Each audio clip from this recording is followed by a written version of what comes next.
Bien, et bien alors là, on est parti pour faire l'inverse. C'est-à-dire, avant j'avais mon expression de ma fonction et je voulais trouver la tracée.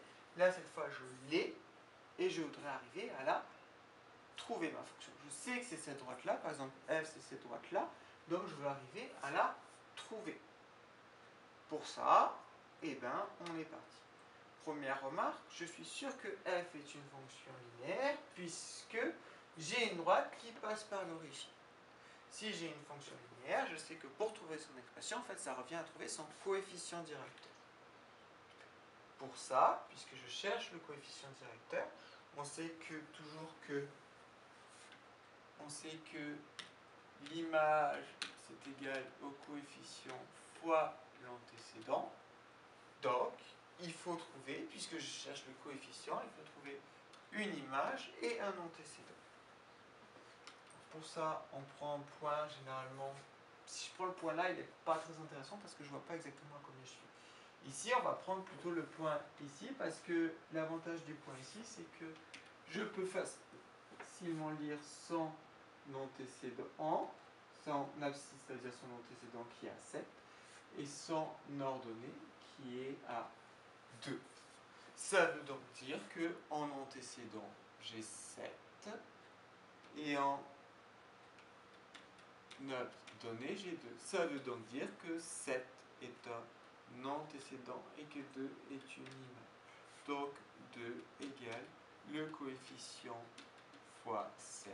Donc, celui qui est devant la lettre, à côté de la lettre là-dessous, le coefficient c'est égal à 2 septièmes. On a fini. On a trouvé notre coefficient, on sait qu'on a une fonction linéaire.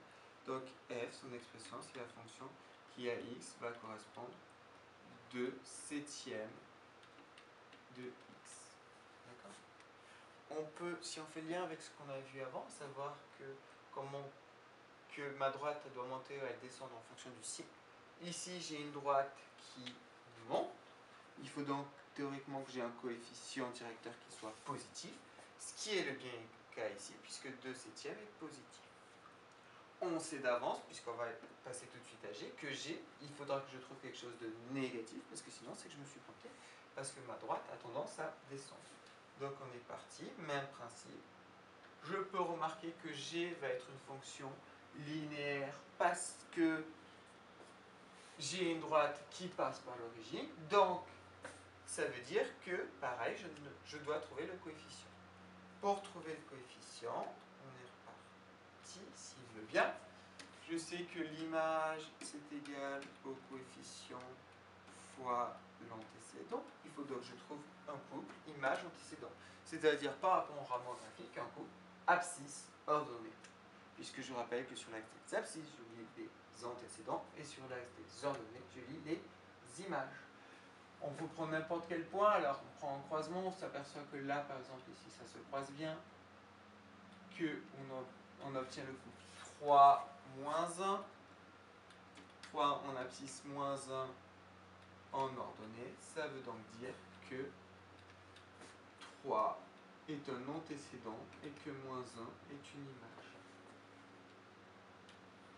Donc, A, non, pardon, pas A, puisque A, je le connais, c'est 3. L'image, c'est-à-dire moins 1, est égal au coefficient fois 3. Donc, le coefficient égale moins 1 tiers. On a de nouveau une fraction qu'on ne peut pas calculer, donc du coup, on va la laisser comme ça. G, c'est la fonction qui à x va associer moins 1 tiers de x. On a dit qu'on avait une droite qui descendait, on a trouvé un coefficient qui est négatif, ça paraît logique. C'est normal, on peut supposer qu'on ne se soit pas trompé. Voilà.